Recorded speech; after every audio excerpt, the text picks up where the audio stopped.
இன்றைக்கு தேவனுடைய உடன்படிக்கை பெட்டியை ரகசியத்தை குறித்து நான் உங்களோட பேச போகிறேன். தேவனுடைய உடன்படிக்கை பெட்டியினுடைய ரகசியங்கள். The mystery of the ark. இந்த நாட்களில் பேசுகிற செய்திகள், வசனங்களை குறிப்பிடுங்க, பேசுகிற அந்த கருப்பொருளை சும்மா நோட் பண்ணி வைங்க. பிறகு இந்த கிழமை முழுவதும் ஒவ்வொரு வசனமாக நீங்கள் மெதுவாக எடுத்து இந்த கிழமை முழுவதும் இந்த வசனங்களை நீங்கள் ஒருக்கா வாசிங்க. நீங்களாக வாசிங்க, அந்த பகுதிகளை வாசிங்க. உங்களுக்குள்ள நீங்கள் அதை புரிஞ்சு கொள்ளுங்க.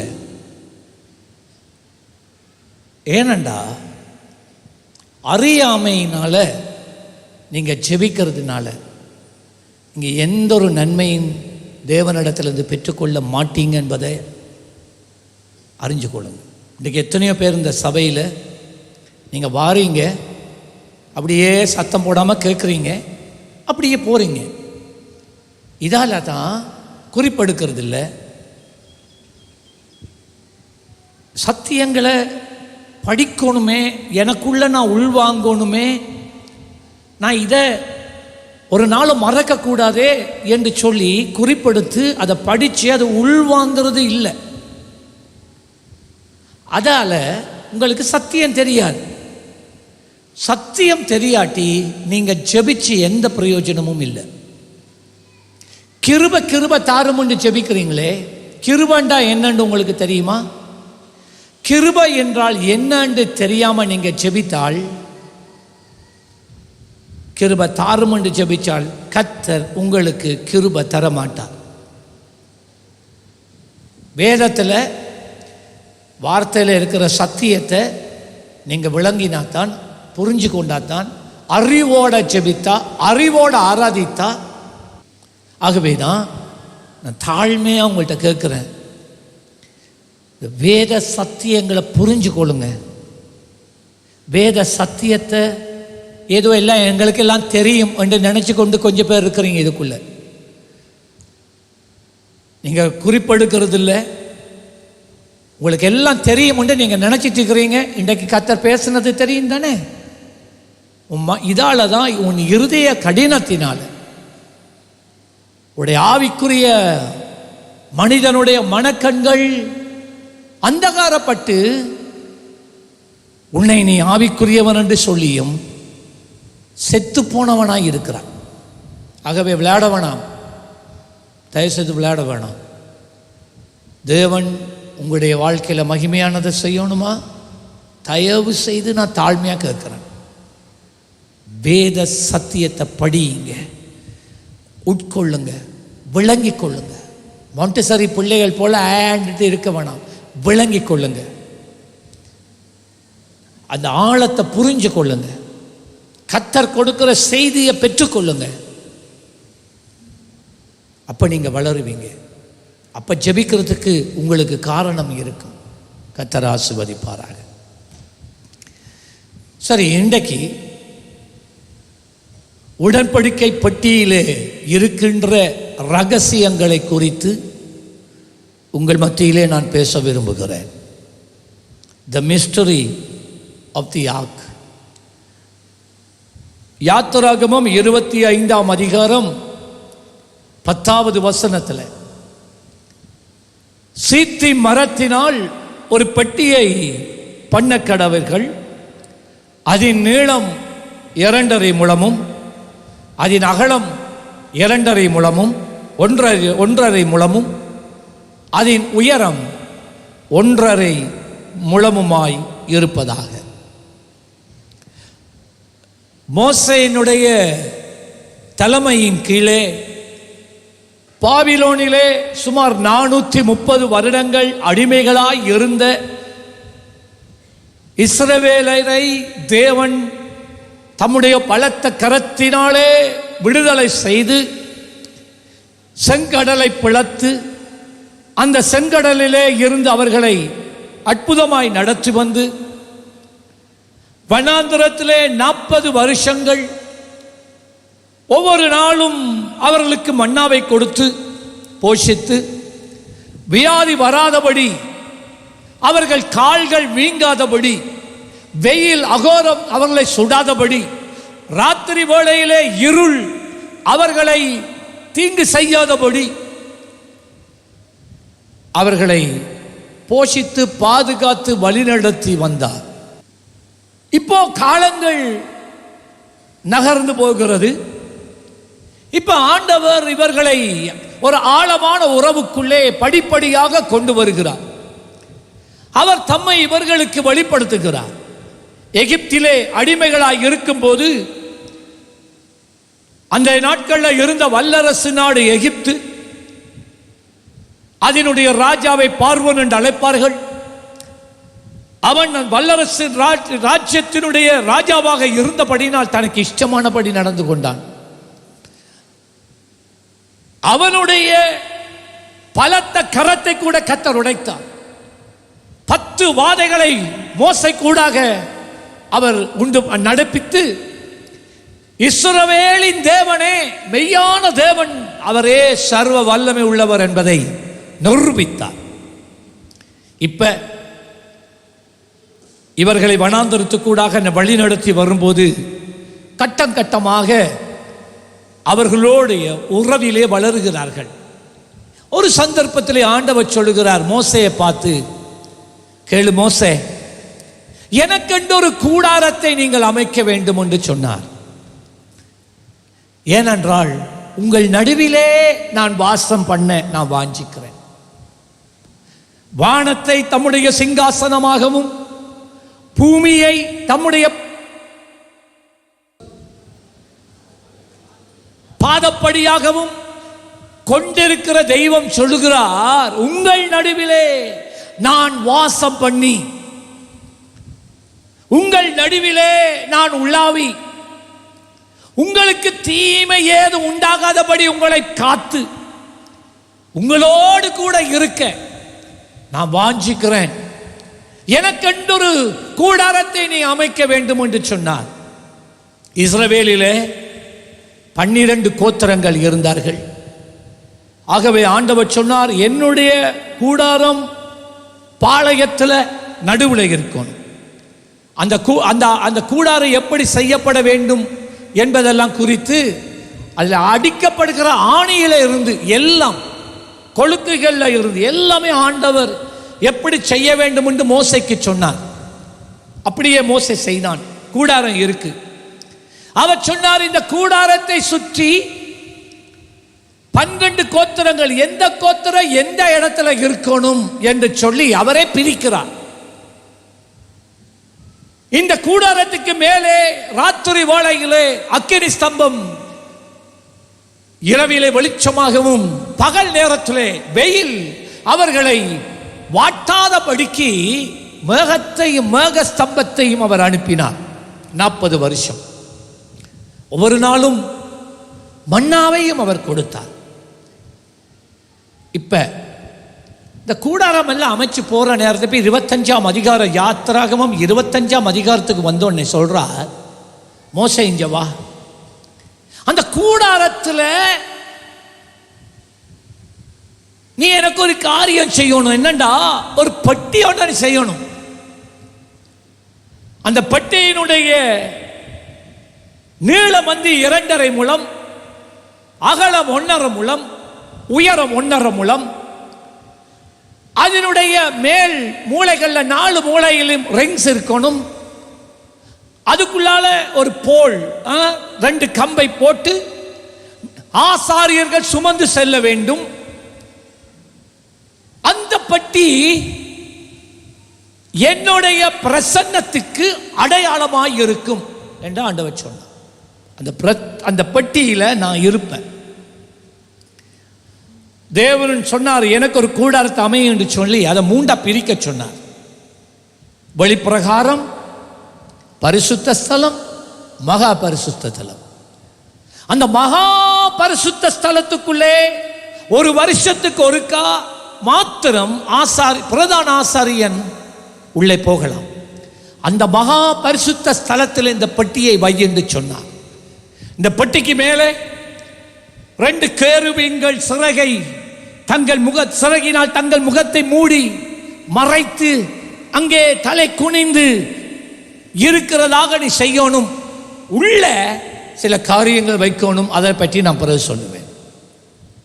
இந்த பெட்டியை நீ உருவாக்கி அந்த கூடாரத்தில் நீ வைக்கணும். எப்போதெல்லாம் நான் உங்களை நகர்த்துகிறேனோ என்னுடைய பெட்டியையும் என் கூடாரத்தை பெயர்த்து என் பெட்டியையும் சுமந்து கொண்டு நான் எங்கே என்னுடைய மேகஸ்தம்பம் நிற்குதோ, எங்கே என்னுடைய அக்கினி ஸ்தம்பம் நிற்குதோ, அங்கதான் நீங்க இப்ப இனிமேல் இருக்கணும் என்று சொல்லி அந்த இடத்துல திருப்பி அவற்றை ஸ்தாபிக்க வேண்டும் என்று சொன்னார். தேவனுடைய இந்த உடன்படிக்கை பெட்டி தேவனுடைய பழைய ஏற்பாட்டின் காலத்தில் தேவனுடைய பிரசன்னத்தின் அச்சாரமாய் இருந்தது. அந்த பெட்டி தேவனுடைய ஜனங்களுக்கு பாதுகாப்பையும் ஆசீர்வாதத்தையும் கொடுத்த அதே நேரத்தில் சத்துருக்களுக்கு அது பயங்கரமானதாய் மாறிச்சு. ஆண்டவர் மோசையை அழைப்பார். என் சமூகத்துக்கு வான்னு சொன்னனே, மோசே அந்த கூடாரத்துக்குள்ள போகும்போது உள்ளே உட்பிரவேசிக்கும் போது தேவன் அவருடைய மேகத்தால் அவனை மூடிக்கொள்ளுவார். கார் மேகம் அப்படியே சூழ்ந்துரும். 12 கோத்திரங்களும் சுத்தி இருந்து பார்ப்பாங்க. மோசே காணப்பட மாட்டான். தேவனுடைய கூடாரமும் அந்த மேகத்தால மூடப்பட்டுரும். அங்கே கர்த்தர் மோசையோட பேசி இந்த ஜனங்களுக்கு இனிமேல் இதை சொல்லு அதை சொல்லு என்று சொல்லுவார். இந்த பெட்டியில் என்ன இருந்துச்சுண்டா, தேவன் சீனாய் மலைக்கு மோசையை வருவித்து கற்பலகையிலே அவருடைய விரலினால 10 கற்பனைகளை எழுதி கொடுத்தார். அந்த 10 கற்பலகைகளில் எழுதப்பட்ட 10 கற்பனைகளை ஆண்டவர் சொன்னார், இந்த பெட்டிக்குள்ள நீங்க வைக்கணும். அது முதலாவது. 2வது சொன்னார், இந்த 40 வருஷம் நான் ஒவ்வொரு நாளும் மன்னாவை உங்களுக்கு தருகிறேனே, அதற்கு அடையாளமாக ஒரு பாத்திரத்தை எடு. ஒவ்வொரு நாளும் நான் போடுகிற மன்னாவிலே கொஞ்சத்தை எடுத்து அந்த பொட்டில் போட்டு பாத்திரத்தில் போட்டு அதையும் அந்த பெட்டிக்குள்ள வை. இன்னொரு சம்பவம் நடந்தது. ஆரோனுடைய வாழ்க்கையில் ஆண்டவர் ஆரோனை தெரிந்து கொண்டார். தேவன் ஆரோனை தமக்கண்டு தெரிந்து கொண்டு இருக்கும்போது ஒரு சிலர் தேவன் ஆசாரிய ஊழியத்துக்காக அழைத்த ஆரோனுக்கு விரோதமாக எழும்பினார்கள். மோசேக்கு விரோதமாக முறுமுறுத்தார்கள், சேலஞ்ச் பண்ணினாங்க. அப்போ ஆண்டவர் சொன்னார், சரி 12 கோத்திரத்தில் இருக்கிற ஒவ்வொரு தலைவனும் காஞ்சி போன ஒரு மரக்கட்டையை கொண்டு வந்து மோசேட்ட கொடுங்க, அவன் அதை கொண்டு போய் என்னுடைய கூடாரத்தில் வைப்பான். நாளைக்கு காலமுறை நீங்க எல்லாரும் வரணும். எந்த கோள் பூத்து கனிகளை காய்ச்சிருக்கோ அவனை நான் தெரிந்து கொண்டேன் என்பதை அறிந்து கொள்ளுங்கள் என்று சொல்லி 12 பேரை அனுப்பி அடுத்த நாள் வந்து பார்த்தபோது ஆரோனினுடைய கோல் மரக்கட்டை, காஞ்சி போன வேறில்லாத வெறும் ஒரு மரக்கட்டை, தேவ பிரசன்னத்தில் அது துளிர்த்து பூத்து ஒரு இரவுக்குள்ள கனி காட்சி அப்படியே இருந்துச்சு. கர்த்தர் இதனால் கர்த்தர் அவனை தெரிந்து கொண்டதை நிரூபித்தார். இப்ப சொன்னார், அந்த கோலையும் அந்த பெட்டிக்குள்ள வை. இவைகள் தான் அந்த பெட்டிக்குள்ள இருந்தது. இப்ப யாத்திராகமம் 25:8 வசனத்துக்கு வாங்க. ஆண்டவர் சொன்னார், அவர்கள் நடுவிலே நான் வாசம் பண்ண எனக்கு ஒரு பரிசுத்த ஸ்தலத்தை உண்டாக்குவார்களாக என்று சொன்னார். இந்த பெட்டியை வைக்கிறதுக்கு ஒரு பரிசுத்த ஸ்தலம், அதுதான் அந்த கூடாரம். ஏனென்றால் உங்கள் நடுவிலே நான் வாசம் பண்ணுவேன். அப்ப தேவனுடைய பிரசன்னம் அந்த பெட்டிக்குள்ளே காணப்பட்டது. சரியா? அந்த பெட்டி எங்க போகுதோ அந்த பெட்டி தேவனுடைய பிரசன்னத்துக்கு அடையாளமாக இருந்தது. தேவன் பிரத்யட்சமாய் இருந்தால் என்ன செய்வாரோ அந்த பெட்டியை சுமந்து போகிற இடத்திலே எல்லாம் கர்த்தர் செய்தார். யாத்திராகமம் 25:22 ஆண்டவர் சொன்னார், அங்கே நான் உன்னை சந்திப்பேன், கிருபாசனத்தின் மீதிலும் சாட்சியின் பட்டியின் மேலும் நிற்கும் 2 கேருபீன்கள் நடுவிலும் இருந்து நான் இஸ்ரவேல் புத்திரருக்காக உனக்கு கற்பிக்க போகிறவைகளை எல்லாம் உன்னோடே நான் சொல்லுவேன். தேவன் அந்த பெட்டி, சாட்சி பெட்டின்னு சொல்லப்படுகிற அந்த பெட்டியில மோசே போய் நின்ற உடனே கர்த்தர் பேசுவார்.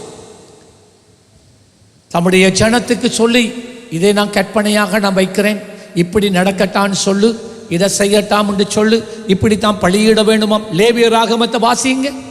லேவியராகம் முழுவதும் என்ன தெரியுமா இருக்கு?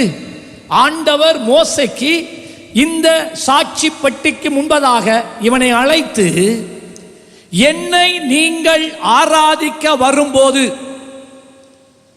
என்ன உடை உடைக்க வேண்டும், எப்படி நீங்கள் வர வேண்டும், என்னென்ன பலிகளை செலுத்த வேண்டும், எவ்விதமாக அந்த பலிகள் செலுத்த வேண்டும், இதை குறித்து மிகவும் திட்டவட்டமாக ஆண்டவர் பேசினார். தேவனுடைய ஜனங்கள் தங்களுக்கு இஷ்டமானபடி தேவனுடைய சமூகத்துக்குள்ள வர முடியாது.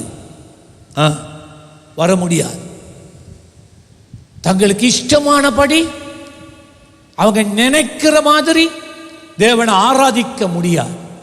கர்த்தர் சில ஒழுங்குகளை கொண்டு வந்தார். அதில் ஒன்று என்ன தெரியுமா? ஸ்திரீகள் புருஷரை போல உடுக்கக்கூடாது. புருஷர் ஆண்கள் பெண்களைப் போல உடுத்திக் கொள்ளக்கூடாது. ஆண்கள் பெண்களைப் போல தலைமுடி வளர்க்கக்கூடாது. பெண்கள் ஆண்களைப் போல தலைமுடிய கட்டையாக வெட்டக்கூடாது. இதெல்லாம் ஆண்டவர் சொன்னார். அருவருக்கிறேன் என்று சொன்னார். பச்சை குத்தி கொள்ளக்கூடாது என்றார். எல்லாமே இருக்கு, நீங்க பாருங்க, எல்லாம் இருக்கு. போகட்டும். ஆண்டவர் அந்த பிரசன்னத்திலே அவர்களுக்கு வேண்டிய ஆலோசனையை ஒவ்வொரு நாளும் கொடுத்து கொண்டே வந்தார். தேவனுடைய பிரசன்னம் அதுதான் செய்யும். ஆராதனைகளில் ஏன் இடையில் ஆராதனைக்கு நடுவில் ஒரு சின்ன துளுக்கு ஒரு சத்தியத்தை நான் உங்களோட பேச தொடங்கி இருக்கிறேன். ஏன் தெரியுமா? அதுதான் ஆண்டவர் நமக்கு கொடுக்கிற அன்றைய மன்னா. தேவன் சபையோடு பேசுகிறார். தேவன் சபையை வழி நடத்துகிறார்.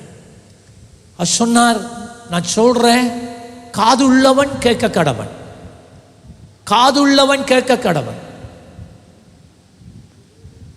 கண்டு உணர்வடைஞ்சா நல்லம். ஆனா அவர் சொன்னார், கண்டும் காண்றாங்க இல்லை, கேட்டும் கேளாதவர்கள் போல உணர்வில்லாதவர்களாய் இருக்கிறார்களே. ஆண்டவர் பேசினார், ஜனங்கள் கேளாதவர்களாய் போனார்கள். யோசுவா 3ஆம் அதிகாரம் 15-16 மோசேயை கர்த்தர் எடுத்துக்கொண்டார். தலைமைத்துவம் யோசுவாவின் மேலே வந்துவிட்டது. ஆண்டவர் மோசேக்கூடாக ஆபிரகாமுக்கு கொடுத்த வாக்கு தத்தங்கள் இப்ப நிறைவேறுகிறது. கானான் தேசத்தில் வாசல்ல வந்து நிற்கிறாங்க. ஆனால் பிரவாகித்து போகிற யோர்தான் நதி நடுவுல குறுக்க நிக்குது. அன்று மோசே இஸ்ரவேல் ஜனங்களை எகிப்தின் அடிமைத்தனத்திலே இருந்து வெளியிலே கொண்டு வந்த போது செங்கடல் அவர்களுக்கு தடையாய் நின்றது. கர்த்தர் நாமே அவருடைய சமூகம் அண்டையை பட்டி இருக்கல, அந்த செங்கடலை 2ஆய் பிளந்தது. இப்ப யோசுவாவின் நாட்கள். யோசுவா இல்ல, தேவன் சொன்னபடி வாக்குத்தத்தமான கானான் தேசத்துக்குள்ள காலடி எடுத்து வைக்கிறது என்று சொன்னால் இந்த யோர்தானை கடக்க வேண்டும். கடக்க முடியாத ஒரு சூழ்நிலை வந்தபோது ஆண்டவர் என்ன தெரியுமா சொன்னார்? யோசுவா ஆசாரி என்று சொல்லி என்னுடைய உடன்படிக்கப்பட்டிய தோள்களிலே சுமந்து கொண்டு அந்த யோர்தானுடைய யோர்தான் மேல காலடியை வைக்க சொல்லு. யோர்தான் 2 பிளக்கும் என்று சொன்னார். அப்படியே ஆசாரியர்கள் பயபக்தியோடு தங்களை பரிசுத்தப்படுத்தினவர்களாய் தேவனுடைய உடன்படிக்கை பட்டியை சுமந்து கொண்டு அவர்கள் யோர்தான் நதியிலே கால்கள் பட்ட உடனே அன்று எப்படி செங்கடல் பிளந்ததோ இன்று யோர்தான் பிளந்தது. வாசிக்கிறேன், யோசுவா 3:15. யோர்தான் அறுப்பு காலம் முழுவதும் கரை புரண்டு போம். பட்டியை சுமக்கிற ஆசாரியர்களின் கால்கள் தண்ணீரின் ஓரத்திலே பட்ட உடனே மேலே இருந்து ஓடி வருகிற தண்ணீர் நின்று சார்தானுக்கு அடுத்த ஆதாமூர் வரைக்கும் ஒரு குவியலாக குவிந்தது. மோசேயின் நாட்களிலே செங்கடல் 2 பக்கமும் ஒரு குவியலாக ஒரு சுவரை போல குவிந்து நின்றது போல இன்று யோசுவாவின் தலைமையில தேவனுடைய பட்டியை சுமந்து போனவர்கள் யோர்தானிலே கால்கள் பட்டதுமே தேவனுடைய வல்லமையான பிரசன்னம் யோர்தானை 2ஆக பிளந்து 2 பக்கமும் தண்ணீர் குவியலாக குவிந்தது. உப்புக்கடல் என்னும் சமனான வெளியின் கடலுக்கு ஓடி வருகிற தண்ணீர் பிரிந்து ஓடிற்று. அப்பொழுது ஜனங்கள் எரிகோவுக்கு எதிராக கடந்து போனார்கள். யோசுவா 6ஆம் அதிகாரம் 12வது வசனம். யோசுவா அதிகாலமே எழுந்திருந்தான். ஆசாரியர்கள் கத்தரி பட்டியை சுமந்து கொண்டு போனார்கள். எங்க? இப்ப எரிகோ மதிலை யாராலையுமே உடைக்க முடியாது. எங்கட கச்சேரி உங்களுக்கு தெரியும் தானே, ஃபோர்ட். அங்கே ஒரு சுவர் மதில் இருக்கு. அதை போலதான் பண்டைய காலங்களிலே அரணான பட்டணங்களை சுற்றி மிகவும் உயரமான அகலமான இதே போன்றதான மதில்கள் சுவர்கள் காணப்பட்டது. நீங்க கச்சேரிக்கு மேலே ஏறி போய் பாருங்க, பீரங்கிகள் அங்கே வைக்கப்பட்டு இருக்கிறது. மூளைகளில் பாருங்க, காவலாளர்கள் துப்பாக்கியோடு இருந்து சத்துருக்கள் வரும்போது உயரத்தில் இருந்து சுட்டு கொள்ளத்தக்கதாக அதுகளெல்லாம் நிர்மாணிக்கப்பட்டிருக்கிறது. அதே போலதான் இந்த எரிகோ பட்டணத்தை யாரு சத்துருக்கள் கைப்பற்றாத படிக்கு எரிகோ மதிலை பட்டணத்தை சுற்றிலும் ஒரு பெரிய மதில் இருந்தது. நான் சொல்றத கேளுங்க, அந்த மதிலின் உயரம் 30 அடி. மதிலின் உயரம் 30 அடி. அந்த மதிலுடைய அகலம், மதிலின் அகலம் திக்னஸ், மதிலின் அகலம் 15 அடி. ஐயா, எந்த அளவுக்கு அது பெரியதாக இருந்தால் என்று சொன்னால், அந்த எரிகோ பட்டணத்தை சூழ இருந்த அந்த சுவர்கள் இருக்கிறதே, அந்த சுவர்கள்ல மேல மதில்கள்ல இந்த அகலத்துல சிலர் வீடு கட்டி இருந்தாங்க. வீடுகள் கட்டுற அளவுக்காக அகலமாக இருந்துச்சு. இப்ப பாருங்க, இன்னொரு காரியம் வளமையா செய்வார்கள். நீங்க அங்க கச்சேரிக்கு போங்க, ஃபோர்ட்டுக்கு போங்க, மதில பாருங்க. மதில் இங்க நீங்க ரோட்ல இருந்து பாத்தீங்கன்னா மதிலுக்கும் ரோட்டுக்கும் இடையில ஒரு தோணா இருக்கு. அகழி அகழி தாழ்பமான அகழி இருக்கு, தண்ணி இருக்கு. அது ஏன் தெரியுமா? அதெல்லாம் தண்ணீரால் நிரப்பப்பட்டு இருக்கிறது. அது ஏனென்றால் சத்துருக்கள் நேரடியா சுவருக்கு மேல ஏறி வராதபடிக்கு அவர்களை தடுப்பதற்கு அந்த அகழி காணப்படுகிறது. யோசிச்சு பாருங்க, எரிகோ மதிலை சுற்றி இதே போன்றதான் அகழி காணப்பட்டது. இஸ்ரவேல் ஜனங்களால் நினைச்ச மாதிரி அந்த மதிலுக்கு மேல ஏற முடியாது. மதிலுக்கு மேல ஏறதுக்கு முதல் இந்த தோணா இல்லாட்டி இந்த அகழி அதை கடந்து தாண்டி நீந்தி கடந்து போய் தான் சுவர்ல ஏறணும். அதுக்கிடையில சுவருக்கு மேல இருக்கிற ராணுவ வீரர்கள் உங்களை ஈட்டியினாலும் அம்புகளினாலும் எய்து உங்களை கொலை செய்திருவாங்க. இப்ப என்ன செய்வது? ஆண்டவர் சொன்னார் யோசுவாவை பார்த்து, யோசுவா நீ எல்லா ஜனங்கள்கிட்டையும் சொல்லு, யுத்தம் பண்ற ஜனங்கள்கிட்ட சொல்லு, ஒருவனும் வாய் திறக்கக்கூடாது. எக்காலங்களை ஊதுகிறவர்களை முதலாவது நிறுத்து, அதுக்கு பின்பதாக யுத்தம் பண்ணுறவங்களை நிறுத்து, பட்டயத்தோடு கொண்டு வர ஆயத்தப்படுத்த சொல்லு. ஆனால் எல்லாத்துக்கும் முன்னால் என்னுடைய உடன்படிக்கை பட்டியை சுமர்ந்து போகிற ஆசாரியனை பார்த்து சொல்லு, அந்த பெட்டியை நீங்கள் சுமந்து கொண்டு 7 நாட்கள் 7 நாட்களும் முதல் 7 நாட்கள் முதல் 6 நாட்கள் ஒவ்வொரு நாளைக்கு ஒவ்வொரு தடவையா அந்த எரிகோ பட்டணத்தை சுற்றி கொண்டு வாருங்கள் என்றார். அதே போல 7 நாட்களும் செய்தார்கள். 7ஆம் நாள் சொன்னார், 7ஆம் நாளில் நீங்கள் 7 தரம் சுத்தணும். அதைத்தான் நாங்கள் இங்கே பார்க்கிறோம். யோசுவா 6:12 யோசுவா அதிகாலமே எழுந்திருந்தான், ஆசாரியர்கள் கர்த்தரின் பெட்டியை சுமந்து கொண்டு போனார்கள். அதுக்கு பின்பதாக எக்காலங்கள் ஊதுகிறவர்கள் போனார்கள்.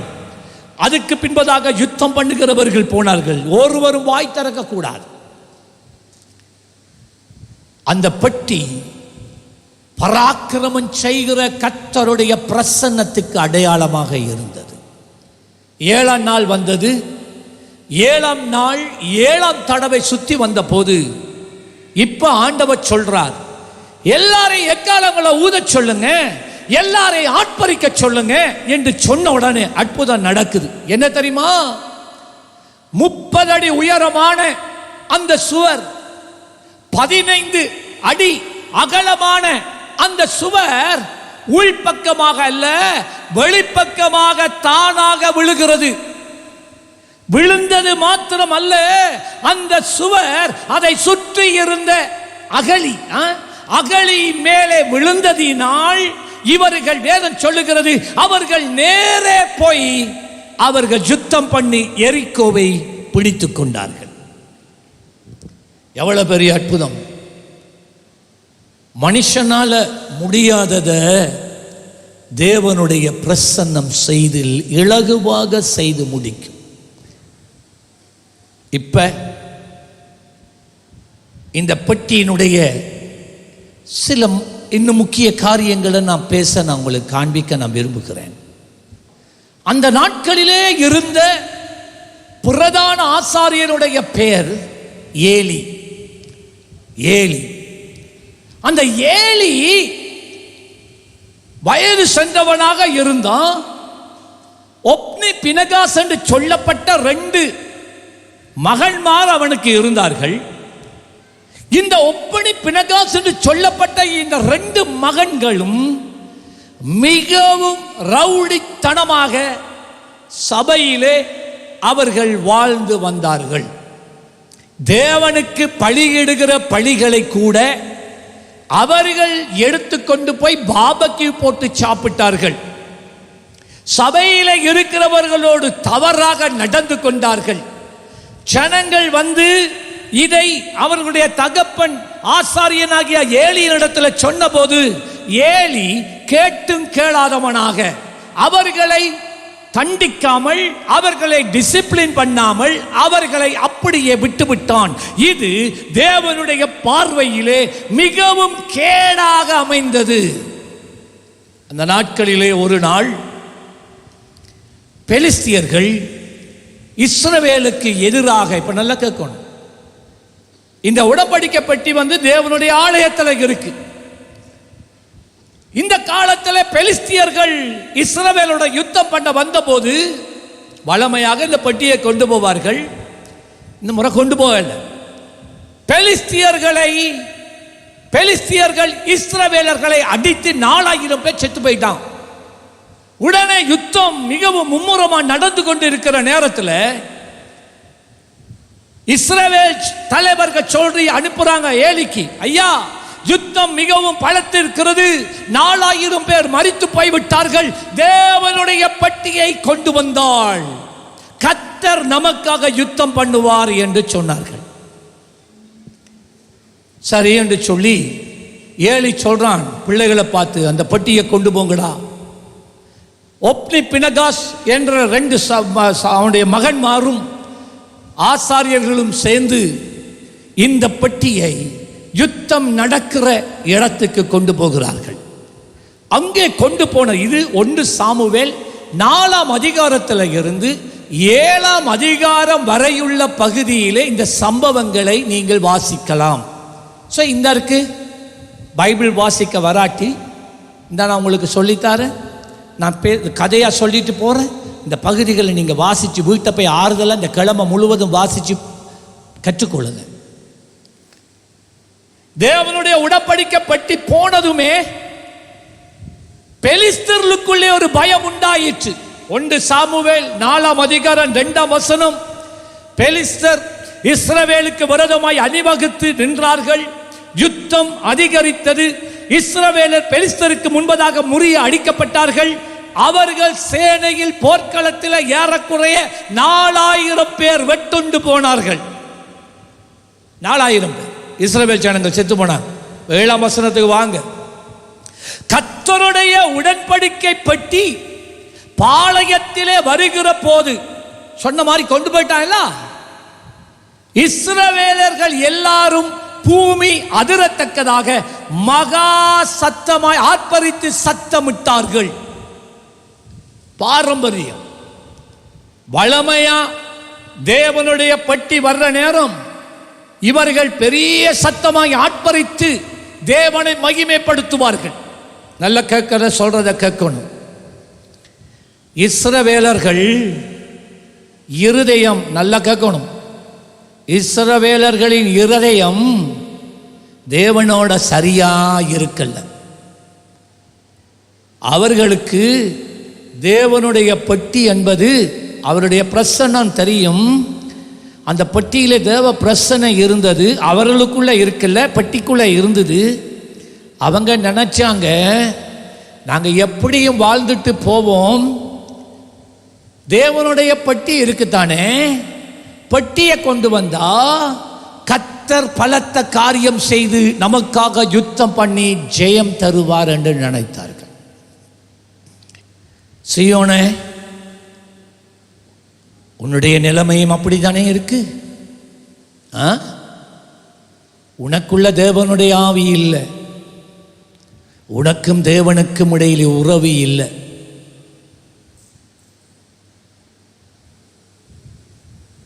உனக்குள்ளே இருக்கிற தேவனோடு உறவாடுகிற ஆவிக்குரிய மனுஷன் மனக்கண்கள் அந்தகாரப்பட்டு தேவனுடைய பிரசன்னத்தை உணர முடியாதபடி நீ ஒரு மரணத்துக்குள்ள போயிட்ட. ஆனா ஏதோ நீ தேவனோடு நெருக்கமாய் இருக்கிறது போல உன்னை காண்பித்துக் கொள்ளுகிறாய். வெளிப்படுத்தல் அதைத்தானே ஆண்டவர் சொன்னார். நீ உயிர் உள்ளவன் என்று பெயர் பெற்றும் உலகத்தின் பார்வையில வல்லமையான சபை, ஆவிக்குரிய நல்ல சபை உலகத்தின் பார்வையில். ஆனா ஆண்டவருடைய பார்வையில் சொன்னார், நீ உயிருள்ளவன் என்று பெயர் பெற்றும் இருந்தும் நீ செத்தவனாய் இருக்கிறாய். திரும்ப திரும்ப திரும்ப ஆவியானவர் பேசுகிறார் சபையோடு. காதுள்ளவன் கேட்க கடவன், காது உள்ள நீ கேட்க கடவன். விருப்பம் உண்டாகி எடுக்கலாம், இல்லாட்டி நீ விட்டுட்டு போகலாம். உன் இரத்தப்படி என் மேலே சாராது, உன் மேலேயே சாரும். இஸ்ரவேல் ஜனங்கள் நினைச்சாங்க தாங்க எப்படியும் வாழ்ந்துட்டு போகலாம், பெட்டி இருக்குத்தானே, பெட்டியில தேவ பிரசன்னை இருக்குத்தானே, பெட்டி வந்துட்டா நமக்கு வெற்றி தான், அப்படிதான் நினைச்சாங்க. சத்துருக்களும் அதைத்தான் நினைத்தார்கள். 7ஆம் வசனத்துக்கு வந்து பாருங்க. தேவன் பாளையத்தில் வந்தார் என்று சொல்லப்பட்டபடியினால், நல்ல பாருங்க, தேவனுடைய பட்டி தேவனுடைய பிரசன்னத்துக்கு சமன். It was the representation of God. தேவனை உடைய ஸ்தானாதிபதியாக அந்த பட்டி இருந்தது. சொல்றத பாருங்க, அவர்களுடைய தேவன் பாளையத்துக்குள்ளே வந்து விட்டார். அந்நியனுக்கு பாருங்க தெரியுது, அந்நியனுக்கு தெரியுது நீங்க சேவிக்கிற தெய்வம் யார் என்று அந்நியனுக்கு தெரியுது. ஆனா உனக்குள்ளேயோ அந்த தெய்வத்தோட உறவு இல்லை. தேவன் பாளையத்தில் வந்தார் என்று சொல்லப்பட்டபடியினால் பெலிஸ்தர் பயந்து, ஐயோ நமக்கு மோசம் வந்தது, இதற்கு முன் ஒருபோதும் இப்படி நடக்கவில்லையே. 8ஆம் வசனம், ஐயோ அந்த மகத்துவமான தேவர்களை கைக்கு நம்மை தப்புவிப்பவர் யார்? எகிப்தியரை சகலவிதமான வாதைகளினால் வாதித்த வனாந்தரத்திலே அடித்த தேவர்கள் இவர்தானே என்று கதறினார்கள், பயந்தார்கள். நம்மட கதை முடிஞ்சு என்று சத்துரு நினைச்சான். ஆனா பெலிஸ்தியரின் தலைவர்கள் சொன்னாங்க, பயப்பட வேணாம், கலங்க வேணாம், தைரியமா இருங்க, நாங்க இவங்களோட யுத்தம் பண்ணி ஜெயிக்கலாம் என்றார்கள். பெட்டி வந்தது, இருந்தது உண்மை. பெட்டியில தேவனுடைய பிரசன்னம் இருந்தது உண்மை. பெட்டி தேவனுடைய பாளையத்துக்குள்ளே கொண்டு வரப்பட்டது உண்மை. அந்த பெட்டியோடு கர்த்தர் வந்தது உண்மை. அந்த பெட்டியில இருக்கிற தேவ பிரசன்னத்தை அந்நியன் கண்டு பயப்பட்டது உண்மை. அவன் சொன்னதெல்லாம் உண்மை. ஆனால் தேவன் தம் ஜனத்துக்காக வளமையாக செயல்படுகிறது போல செயல்படவில்லை. இன்றைக்கு அநேகருடைய வாழ்க்கையில் அதுதான் நடக்குது. நீங்க சொல்றீங்க, நான் சர்ச்சுக்கு போறேன், ஜெபிக்கிறேன், பைபிள் படிக்கிறேன், ஆனா ஆண்டவர் என் பிரசன்னத்தை காண முடியலையே, ஆண்டவர் எனக்காக யுத்தம் பண்ணலையே, சத்துரு என்ன மேற்கொள்றானே. ஆமா, ஆண்டவருடைய வல்லமை குன்றிட்டா? இல்லவே இல்லை. அவர் இருக்கிறவராகவே இருக்கிறார். அவர் வல்லமைகள் குன்றி போகவில்லை. அவர் உயிர்த்தெழுதல் மகிமை மாறவில்லை. அவர் மாறவில்லை. அவர் இருக்கிறவராகவே இருக்கிறார். நான் நானே என்று தன்னை அவர் சொல்லுகிறார். அப்படியானால் ஏன் தேவனுடைய பிரசன்னம் உனக்கு முன்னாலே இருந்தும் உன் சத்துருக்கள் உனக்கு விரோதமாய் எழும்பி வார நேரம் ஏன் தேவன் செயல்படாம கையை கட்டிட்டு இருக்கிறார்? காரணம் சொல்றேன், உன் இருதயம் தேவனோடு இல்லை. நீங்க நினைக்கிறீங்க இந்த பைபிளை கொண்டு தலைமாட்டில் வச்சா போல, எல்லாம் எதைத்தான் நினைக்கிறது, இந்த பைபிள் வந்து இந்த உடன்படிக்கை பட்டி போல, இந்த பைபிளை கொண்டு போய் தலைமாட்டில் வச்சா பே வராது. இன்றைக்கு கொஞ்சம் பேர் அப்படித்தானே இருக்கிறீங்க. கர்த்தர் சமூகத்துக்கு நீ வாரல்ல, ஜெபிக்கிறல்ல, உபவாசம் பண்றல்ல, நீ தேவனோடு உனக்கு உறவில்லை, தேவ பிரசன்னத்தை அனுபவிச்சு எத்தனையோ வருஷம் ஆயிட்டு தேவனுடைய சத்தத்தை கேட்கறது இல்லை. கர்த்தர் இப்பொழுது பேசினாலும் அவருடைய சத்தத்தை கேட்கவோ கீழ்ப்படியவோ விட்டு கொடுக்கவோ உனக்கு மனசுல பிடிப்பில்லை.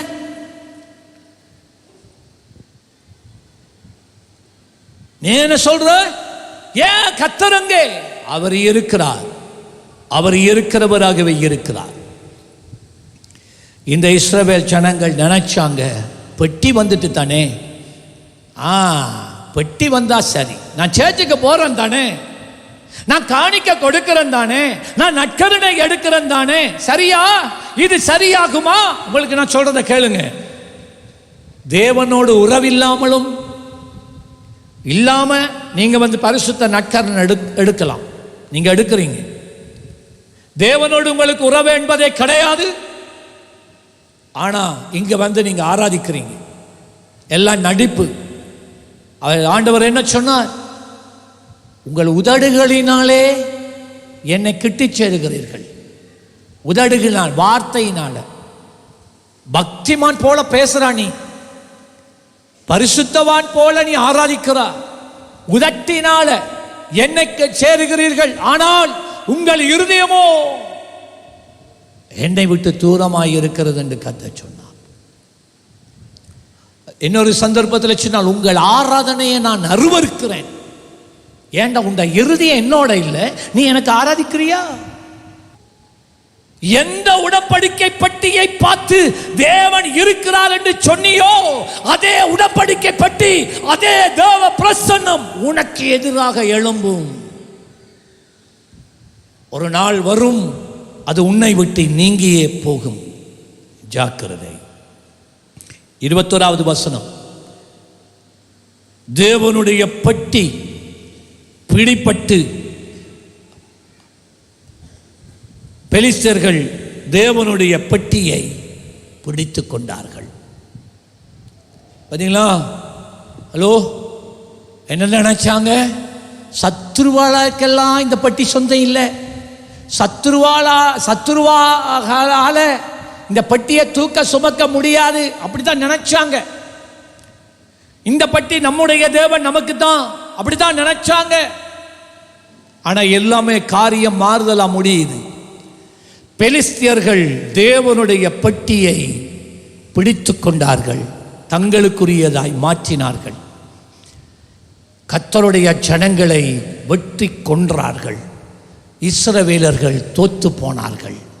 பெலிஸ்தியர்கள் பட்டியை எடுத்துக்கொண்டு போயிட்டாங்க. இப்ப கர்த்தருடைய ஜனத்தின் நடுவிலே கர்த்தர் இல்லை. கர்த்தருடைய ஜனத்தின் மத்தியில, இஸ்ரவேலர்கள் மத்தியில தேவனுடைய பிரசன்னம் இல்லை. தேவனுடைய பிரசன்னத்தை திருடிக்கொண்டு போக நீ விட்டாயோ, உன்னுடைய வாழ்க்கையில, உன்னுடைய குடும்பத்தில் இருந்த தேவனுடைய பிரசன்னத்தை, அந்த பட்டிய உன் சத்துரு திருடிக்கொண்டு போகும்படி நீ விட்டு விட்டாயோ. இன்றைக்கு அநேகருடைய வாழ்க்கை அப்படித்தான் இருக்கு. தேவனுடைய பட்டி, தேவனுடைய பிரசன்னம், தேவனுடைய பலிபீடத்தை உன்னுடைய சத்துரு வந்து திருடிக்கொண்டு போய்விட்டான். இப்ப அந்த பலிபீடம் உன்னிடத்தில் இல்லை, அந்த பட்டி உன்னிடத்தில் இல்லை, இன்று அவருடைய பிரசன்னம் உன்னிடத்தில் இல்லை, அது போயிட்டு. இன்னைக்கு அநேகர் தேவனுடைய பிரசன்னமே இல்லாம நீங்க வாழ்ந்து கொண்டு வாரீங்க. டேஞ்சர். தேவ பிரசன்னம் தான் உன்னை பாதுகாக்கிறது. தேவ பிரசன்னம் தான் வாழ்க்கையின் எல்லைகளில் உலாவுகிறது, சத்துரு உள்ள வராதபடி காத்துக்கொள்ளுகிறது. தேவனுடைய பிரசன்னம் தான் உன்னை ஆசீர்வதிக்கிறது, உன் தொழிலை ஆசீர்வதிக்கிறது, உன்னுடைய வருமானத்தை பாதுகாக்கிறது, உன்னை பெரியவனாய் மாற்றுகிறது. அந்த பிரசன்னம் தான் உன் பிள்ளைகள் நன்றாக படித்து முன்னேற வைப்பது. அந்த பிரசன்னம் தான். டியூஷன் மாஸ்டர் கிடையாது, உன் கைப்பலன் கிடையாது, உன்னுடைய டிகிரி கிடையாது. கர்த்தர் அந்த பிரசன்னம், அந்த பிரசன்னம் பைத்துதா நீ தோல்வி அடு. உனக்கு தோற்று போனாய், உனக்கு தோல்வி. இப்ப இந்த செய்தியை கேட்ட உடனே ஈசி சேர்ல ஆடி ஆடி இருந்த ஏலி தாத்தா பெட்டி போயிட்டா என்றோட ஏங்கி அப்படியே பின்னுக்கு சாஞ்சி கதரையோட அடி விழுந்து பிறடி உடைந்து செத்து போனான். அதே நேரத்தில் அந்த யுத்தத்தில் ஏலியினுடைய 2 புத்திரர் ஒப்னியலும் பினகாசும் சத்துருக்களால் கொலை செய்யப்பட்டார்கள். பெட்டி இருந்து செய்யா, பாதுகாப்பு இருக்கல்ல. சத்துரு மேற்கொண்டான், கொன்றான், அழிச்சான். அடிக்கடி கடிந்து கொள்ளப்பட்டும் தன் பிறடியை கடினப்படுத்துகிறவன் மேலே சடுதியா சடுதியா அழிவு வரும். ஜாக்கிரதை. நீங்க நினைக்கிறீங்க கர்த்தர பட்டி இருக்குத்தானே, தேவ பிரசன்னம் இருக்குத்தானே, நீங்களே உங்களை வஞ்சிக்கிறீங்க. நீங்க நினைக்கிறீங்க சத்துரு உன்னை அழிப்பான். ஜாக்கிரதை. பினகாசனுடைய மனைவி நிறை கற்பனையாக இருக்கிறாள். அவள் உடனே அவள் வந்து இதை பார்க்கிறார். ஐயோ, இந்த புருஷன் செத்து போயிட்டானா, ஐயோ என்னுடைய மாமனா செத்து போயிட்டாரா, பாருங்க வீட்டில் எத்தனை மரணம் நடக்குதுண்டு. அது எல்லாத்தையும் கேட்டுட்டு பிறகு கேள்விப்படுறார், ஐயோ தேவனுடைய பட்டி பிடிபட்டு போயிட்டா, ஐயோ இஸ்ரவேலின் மகிமை நீங்கினதே என்று சொல்லி அவள் ஒரு பிள்ளையை பெற்று அவளும் செத்து போனாள். பிள்ளை பேரிலே அவளும் செத்து போனாள். என்ன நினைப்பு? பெட்டி இருந்தா மட்டும் போதும், நாம எப்படியோ வாழ்ந்துட்டு போகலாம் என்று நினைக்கிறீங்களா? கவனம். தேவனுடைய மனதுருக்கமும் இரக்கமும் தான் உன்னை இதுவரைக்கும் பாதுகாத்தது. 21வது வசனம், தேவனுடைய பெட்டி பிடிபட்டு அவளுடைய மாமனும் அவளுடைய புருஷனும் இறந்து போனபடியினால் அவள் மகிமை இஸ்ரவேலை விட்டு போயிற்று என்று சொல்லி அந்த பிள்ளைக்கு இக்காபோத் என்று பெயரிட்டாள். இப்போ 1 சாமுவேல் 5ஆம் அதிகாரம். பெட்டி பிடிபட்டுட்டு இப்ப பெட்டிய சத்துருக்கள், அஞ்ஞானிகள் தேவனுடைய பெட்டி, தேவனுடைய பிரசன்னத்தை சுமந்து கொண்டு பெலிஸ்தர் தங்களுடைய தேசத்துக்கு கொண்டு போய் தங்களுடைய தெய்வத்தினுடைய கோயிலுக்குள்ள போய் வச்சிட்டான் தெய்வத்தை. அவர்கள் அந்த காலங்களிலே தாகோன் என்று சொல்லப்பட்ட ஒரு தெய்வத்தை வணங்கி வந்தவர்கள். ஆகவே தேவனுடைய பட்டியை அந்த தாகோன் என்று சொல்லப்பட்ட சிலைக்கு பக்கத்தில் வச்சிட்டு கோயிலுக்குள்ள வச்சிட்டு போயிட்டாங்க. காலையில வந்து பார்த்தா வேதம் சொல்லுகிறது, பூசாரிகள் வந்து பார்க்கிறார்கள், தாகோனின் சிலை அப்படியே முகங்குப்புற விழுந்து கிடக்கு. தேவனுடைய பட்டிக்கு முன்னால் விழுந்து போய் கிடக்கு.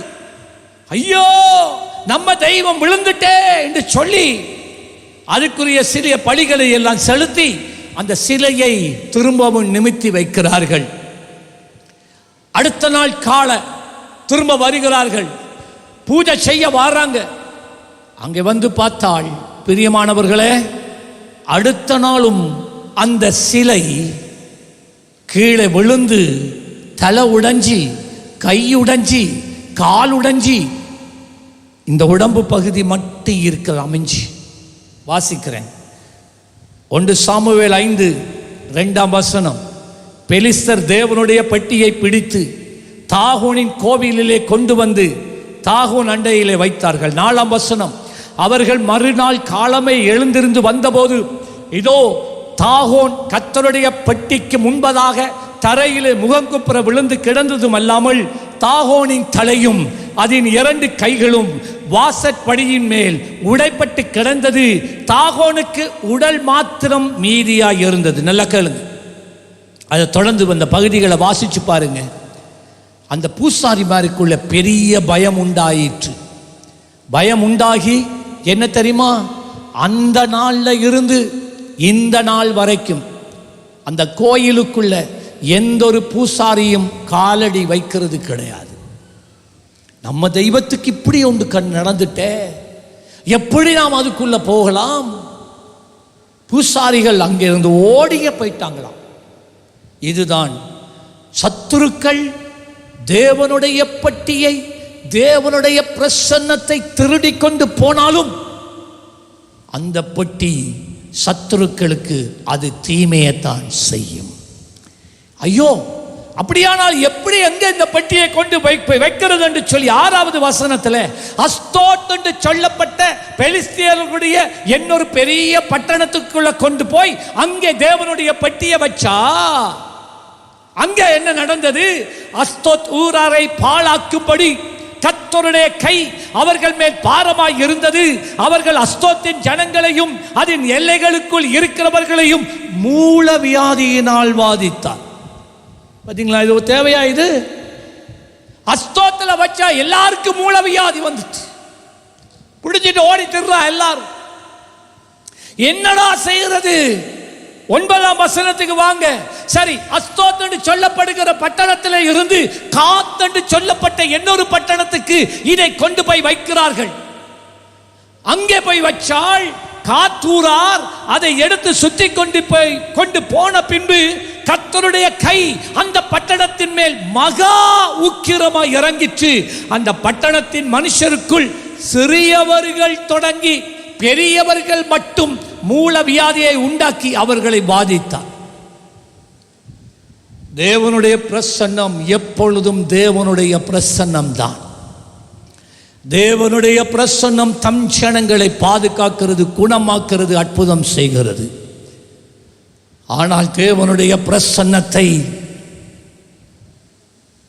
அறியாமல் ஏதோ ஒரு விக்கிரகம் போல நினைத்து யாராகிலும் அந்நியர்கள் எடுத்து பயன்படுத்த நினைத்தால், உன்னை ஆசீர்வதிக்கிற, உனக்கு அற்புதம் செய்கிற அதே தேவ பிரசன்னம் அவர்களுக்கு தீமையானதை செய்யும்.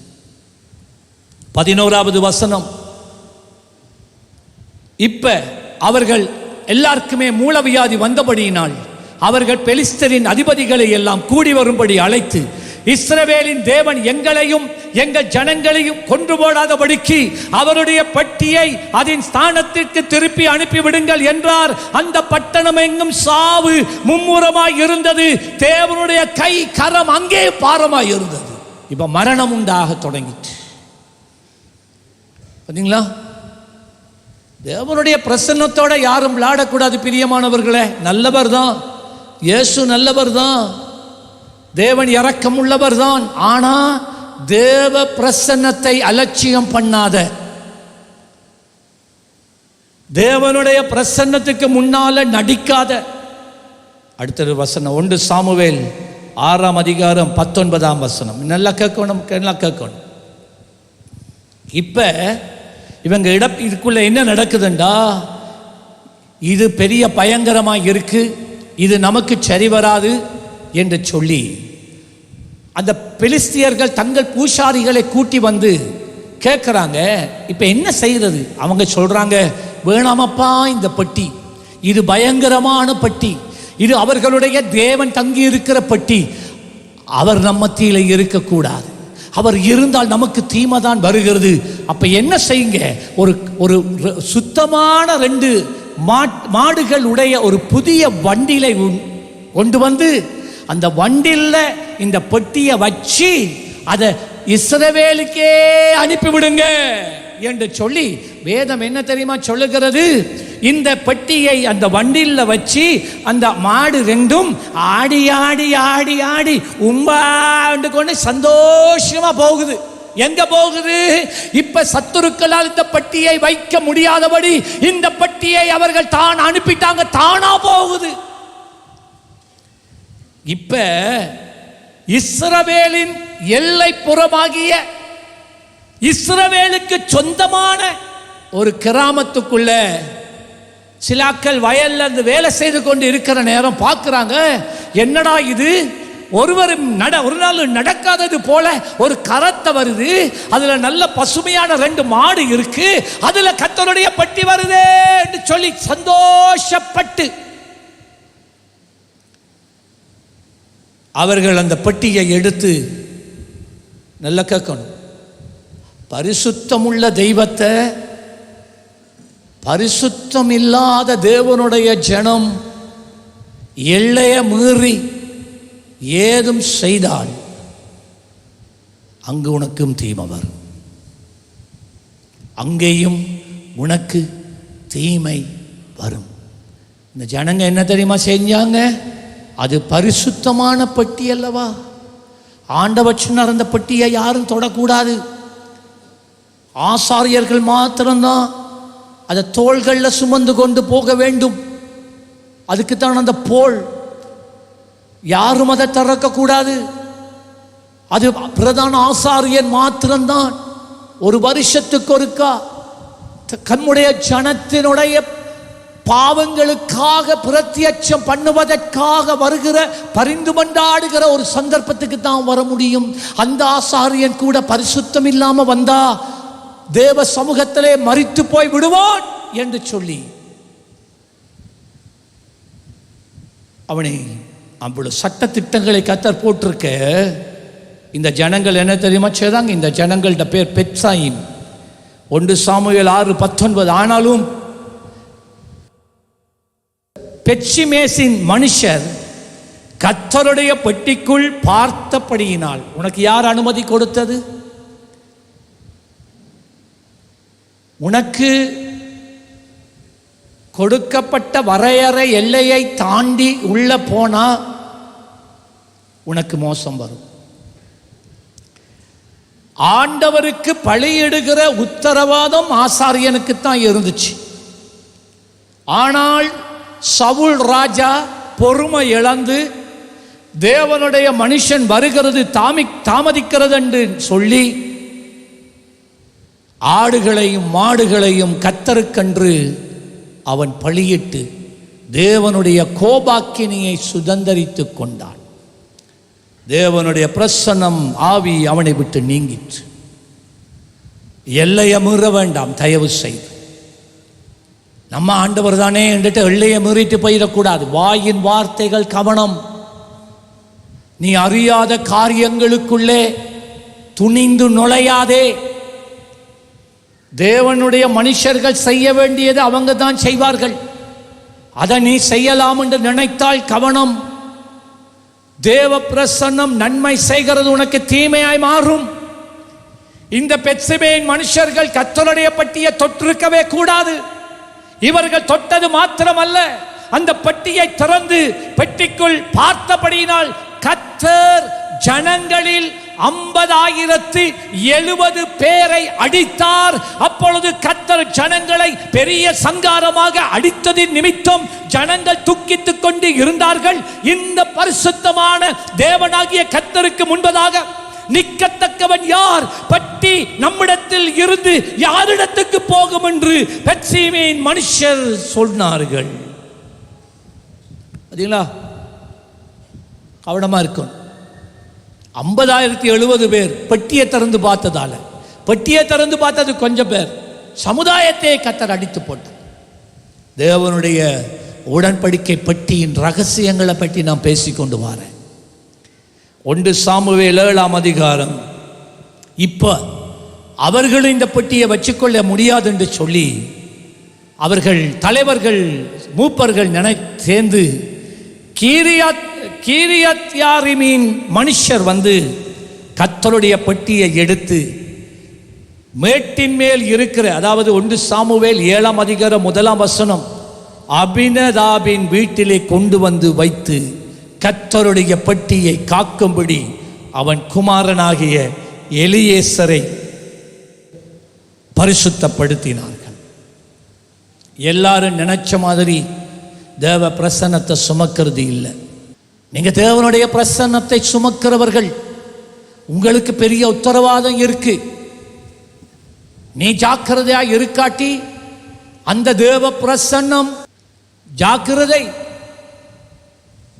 ஜாக்கிரதை, தேவனுடைய பிரசன்னம் நன்மை செய்யும். தேவ பிரசன்னம் உன்னை ஆசீர்வதிக்கும். தேவனுடைய பிரசன்னம் உன்னை உயர்த்தும். தேவனுடைய பிரசன்னம் இதுவரைக்கும் நீ கண்டிராத மகிமையை காண பண்ணும். தேவனுடைய பிரசன்னம் தேவனுடைய ஆழங்களுக்குள்ளே உன்னை கொண்டு போகும். தேவனுடைய பிரசன்னம் நீ இதுவரைக்கும் கண்டிராத, கேட்டிராத, உணர்ந்து விடாத பெரிதான காரியங்களை உன் வாழ்க்கையில கொண்டு வந்து செய்யும். அதே நேரத்தில் பரிசுத்தம் இல்லாம, ஆயத்தம் இல்லாம இந்த தேவனுடைய பிரசன்னத்தை தேவனுடைய மனுஷர்கள் சுமக்க, அதை கைப்பாக்க நேர்ந்தால் அழிந்து போவார்கள். கவனமா இருக்கணும். இப்ப இந்த பெட்டி அந்த இடத்துல 20 வருஷம் இருக்கு. ஏண்டா என்ன செய்யறதுன்னு தெரியா. இந்த பெட்டி அபினதாபினுடைய வீட்டுக்கு மிகுந்த ஆசீர்வாதத்தை கொண்டு வந்தது. ஏன் தெரியுமா? தேவனுடைய பெட்டி அவர்கள் பட்டணத்தில் இருக்க, வீட்டிலே இருக்கத்தக்கதாக அவர்கள் தங்களை அதற்கு தயார்படுத்தி கொண்டார்கள், ஆயத்தப்படுத்தி கொண்டார்கள். நான் சொல்ற இந்த சொல்ல கவனிங்க. தங்களை அதற்கு தகுதி உள்ளவர்களாய் மாற்றிக்கொண்டார்கள். தகுதி தகுதி அபிஷேகம் வரும், ஆனால் அதுக்கு ஒரு தகுதி வேணும். 1 சாமுவேல் 7ஆம் அதிகாரம் 3ஆம் 4ஆம் வசனம். இப்ப திரும்பவும் பெலிஸ்தியர்கள் இஸ்ரவேலுக்கு விரோதமாக யுத்தம் பண்ண வந்தபோது எல்லாரும் சாமுவேல் இடத்துல ஓடி போறாங்க. ஐயா, தேவனுடைய பெட்டியும் இல்லப்ப, தேவனுடைய பிரசன்னமும் இல்லப்ப, சத்துரு நம்மை அழிக்க திரும்பி வாரான், வருஷங்கள் போயிட்டு. என்னையா சேர ஆண்டவரிடத்துல கேளுமேன். உடனே சாமுவேல் மிஸ்பா என்கின்ற ஒரு இடத்துல ஒரு மலையில இஸ்ரவேல் ஜனங்களை ஒன்றாக கூப்பிட்டான். எல்லாரும் வாங்க, உபவாசத்தோட வாங்க, குடும்பம் குடும்பமா வாங்க, ஜெபத்தோட வாங்க, தேவன் பக்கமாய் இருதயத்தை திருப்பிக்கிறவர்களாய் வாங்க. அங்கே அவன் பலியிட்டான், ஜெபிச்சான், திரும்பி சொன்னான். அப்பொழுது சாமுவேல் இஸ்ரவேல் குடும்பத்தார் யாவரையும் நோக்கி, இந்த வசனத்தை நல்லா கேளுங்க, நீங்கள் உங்கள் இருதயத்தோடும் உங்கள் முழு இருதயத்தோடும் கர்த்தரிடத்தில் திரும்புகிறவர்களானால் அந்நிய தேவர்களையும் அஸ்திரோத்தையும் உங்கள் நடுவிலே இருந்து விலக்கி உங்கள் இருதயத்தை கர்த்தரைக்கு நோக்கி அவர் ஒருவருக்கே ஆராதனை செய்யுங்கள்.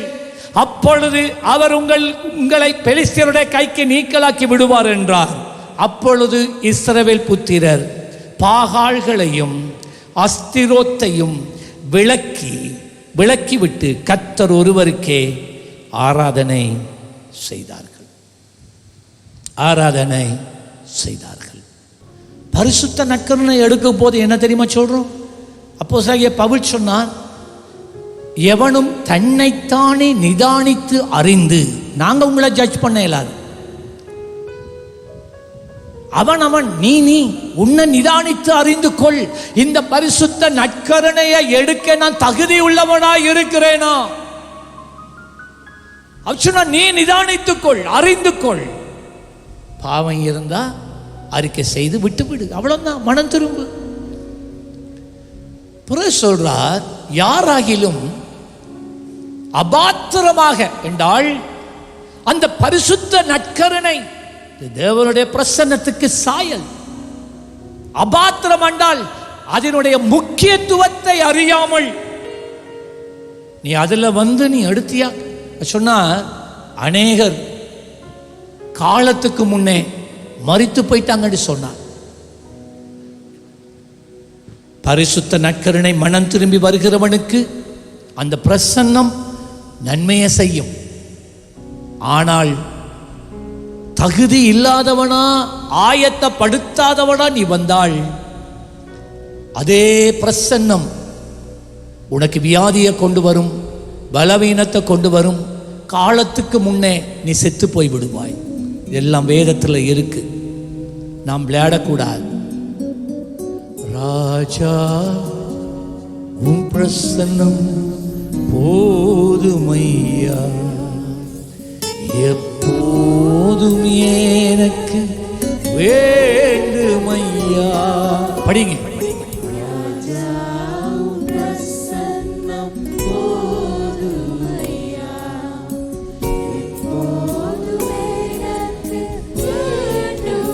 ஓ பிரசன்னம் பிரசன்னம் தேவ பிரசன்னம்.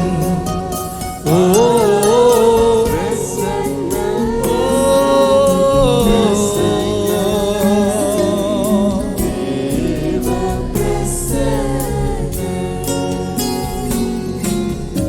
அதிகாலமே தேடுகிறே, அதிகாலமே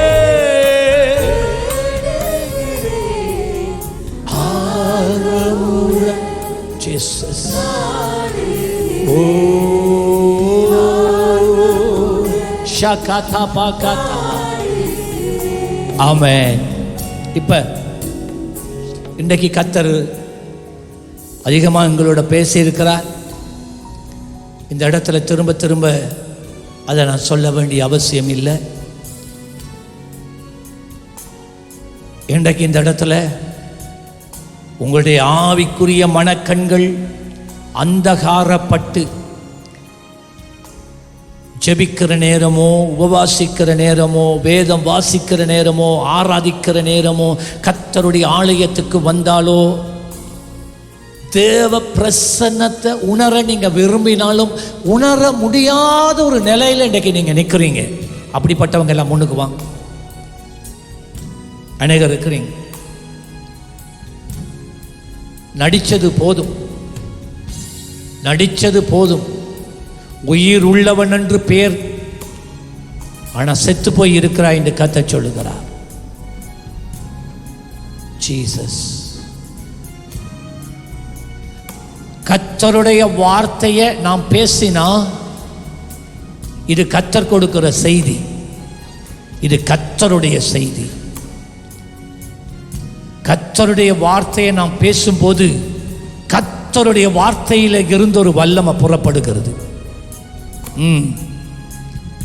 இப்போ உங்களுக்காக நீங்க வந்திருக்கிறீங்களா, உங்க மேல கையை வச்சு செபிக்கிற நேரம், இந்த பலிபீடத்தில் நீங்க வந்திருக்கிற நேரம், அந்த வார்த்தை உன்னை உயிர்ப்பிக்கும். அந்த அபிஷேகம், அந்த வார்த்தையில, இந்த செய்தியில இருக்கிற அபிஷேகம் மனிதனால் செய்யக்கூடாததை செய்யும். சந்தர்ப்பத்தை இழக்காம இன்னும் கர்த்தர் ஆவியானவர் சொல்றார். என்ன இதில் எத்தனை பேர்? 15 பேருக்கு மேலே இருக்கிறீங்க. உங்களை போறதா இல்லையா, போறதா இல்லையா என்று கேட்டுக்கொண்டு இருக்கிறீங்க. அந்த 15 பேர் சீக்கிரம் வாங்க, சீக்கிரம் சீக்கிரம். இந்த சந்தர்ப்பத்தை விட வேணாம். வாலிப பிள்ளைகள் சந்தர்ப்பத்தை விடக்கூடாது. இப்ப நான் தரிசனம் காண விரும்புகிறேன் ஆண்டவரே. சொப்பனம் மூலமா உங்களுடைய தரிசனத்தை நான் காண விரும்புகிறேன். பரலோகத்தை பார்க்க நான் விரும்புகிறேன். ஆவிக்குரிய பரிமாணத்தை நான் பார்க்க விரும்புகிறேன். மாம்ச கண்களுக்கு மறைக்கப்பட்டு இருக்கிற, இந்த உலகத்துக்கு மறைக்கப்பட்டு இருக்கிற ஆவிக்குரிய உச்சிதமான வெளிப்பாடுகளை பெற நான் வாஞ்சிக்கிறேன் சொல்றார்கள். முன்னுக்கு வாங்க. இந்த தாகமா இருக்கிறார்கள், நீங்க வாங்க. ஓ இன்னும் உம்மை அறியணுமே, இன்னும் உம்மை இன்னும் கிட்டி நான் சேரணுமே. ஓ இயேசுவே. சந்தானாமா காதிபா காதாலாபா காதாபாரா சகா glory. தேவ சொல்லுவீங்களா? பிரசன்னம் பிரசன்னம் தேவ. கர்த்தர் உங்களை ஆசீர்வதிக்கிறார். நான் சொல்றேன், இன்றைக்கு நான் ஸ்டாண்டியோட நான் காய்ச்சி கொண்டிருந்தேன், சொன்னேன். இந்த கடைசியாக நான் சொல்லிட்டு இப்போ இல்லை, அப்போ ஆராதனை நேரத்தில் எல்லாரும் சேர்ந்து நீங்கள் ஜெபிச்சு கொண்டிருக்கிற நேரம் ஆண்டவர் சொன்னார், நான் 9 பேர் மேலே 9 பேருடைய மனக்கண்களை நான் இப்போ பிரகாசமாக்கி கொண்டிருக்கிறேன் என்று சொன்னார். ஆனால் இதை நீ சொல்லாத என்று சொன்னார். நீ ஒன்றும் பேசக்கூடாது, நீ ஒன்றும் பேசக்கூடாது என்று சொன்னார். குழப்பாதன்னு சொன்னார், பேசாதன்னு சொன்னார். சரியானவரே என்று சொன்னேன். அப்பதான் சொன்னார், 9 பேர் மனக்கண்களை அந்த ஜெப நேரத்தில் அவரே திறந்து விட்டார். எத்தனை பேர் முன்னுக்கு வந்திருந்தாலும் பரவாயில்ல, பின்னுக்கு இருந்தாலும் பரவாயில்ல, எத்தனை பேர் அந்த ஜெப நேரத்தில் தேவனுடைய தொடுகையை, பரிசுத்த ஆவியின் தொடுகையை உணர்ந்தீங்க? கையை வைத்து காட்டுங்க. அப்படின்னா I want to see one. அநேகர். யா எஸ். அந்த கையை உயர்த்த நிற்கிறார்கள். நீங்களும் வாங்க முன்னுக்கு, வாங்க வாங்க முன்னுக்கு. கையை உயர்த்தினாக்கள் முன்னுக்கு வாங்க. வாங்க கம் சோயல் வாங்க. ஷகதா பாக்கா சகதா பாக்கா சித்தானாமா ரே கதாவாய். இப்போ இங்கே முன்னுக்கு வந்திருக்கிற தேவ பிள்ளைகள், நான் உங்களிடத்தில் தயவாக ஒரு நல்ல ஒரு ஆலோசனை சொல்ல போகிறேன். இந்த ஜெபம் போதாது, நீங்கள் அடுத்த லெவலுக்கு போகணும். அடுத்த லெவலுக்கு நீங்கள் போகணும். அடுத்த லெவலுக்கு போகிறதா இருந்தால் உங்களுடைய தனிப்பட்ட ஜெப வாழ்க்கையை இன்றையிலேருந்து நீங்கள் கட்டி எழுப்பணும். அரமணத்தையெல்லாம் ஜெபிக்கிற கதையெல்லாம் இல்லை. டைம் பண்ணுங்க, குறைஞ்சது 1 hour. சரி, எப்போ ஜெபிக்கிறது? அடுத்த கேள்வி. அதிகால வேளையில் முடிஞ்சா 12 மணிலேருந்து 1 மணி வரைக்கும் நீங்கள் ஜெபிக்கலாம். ஓகேயா? 12 மணிலேருந்து 1 மணி வரைக்கும் நீங்கள் ஜெபிக்கலாம். இல்லை 2 மணிலேருந்து 3 மணி வரைக்கும் விடியச்சாமம் ஜெபிக்கலாம். இல்லை 3 மணிலேருந்து 4 மணி வரைக்கும் ஜெபிக்கலாம். கடைசியா இல்லை விடிய 4 மணிலேருந்து 5 மணி வரைக்கும் எவருடைய டிஸ்டர்பன்ஸும் இல்லாமல் நீங்கள் ஜெபிக்கணும். முன்னுக்கு வந்திருக்கிற நீங்கள், உங்கள்கிட்ட கேட்குறேன், நீங்கள் ஜெபிப்பீங்களா? சொல்லுங்களேன். ஜெபிச்சா கையை உயர்த்தி காட்டுங்க. நீங்கள் பேசுறது எனக்கு கேட்குதில்ல. எத்தனை பேர் விடிய சாமத்தில் வேறொன்றுக்கு இல்லை, குடும்பத்துக்காக ஜெபிக்கல, உங்களுக்காக, உங்களுடைய மனக்கண்கள் இனிமேல் திறக்கணும். ஆவிக்குரிய பரிமாணத்துக்குள்ள நீங்க எழும்போனும். பரிசுத்த பிரசன்னத்தில் அனுபவிக்க வேண்டும். அதுக்கு தான். எத்தனை பேர் கை உயர்த்தி காட்டுங்க பார்ப்போம். Thank you Jesus. நான் சொல்றேன், கையை உயர்த்தினீங்களா? கையை உயர்த்தின ஒவ்வொருவரும் அதிகால வேளையில் தேவனோட குறைஞ்சது 1 hour செலவழிச்சிங்களா? இன்றைக்கு நான் சொல்றேன், இன்றையில இருந்து வேண்டாம், நோட் பண்ணி வைங்க. இன்றையில இருந்து கர்த்தர் திரும்ப நீங்கள் இழந்து போன அந்த ஆவிக்குரிய அனுபவங்களை திருப்ப கொடுக்க போகிறார். கையை தட்டி அப்பாக்கு நன்றி சொல்லுங்க. ஹல்லேலூயா. ஜெபிக்க தொடங்க.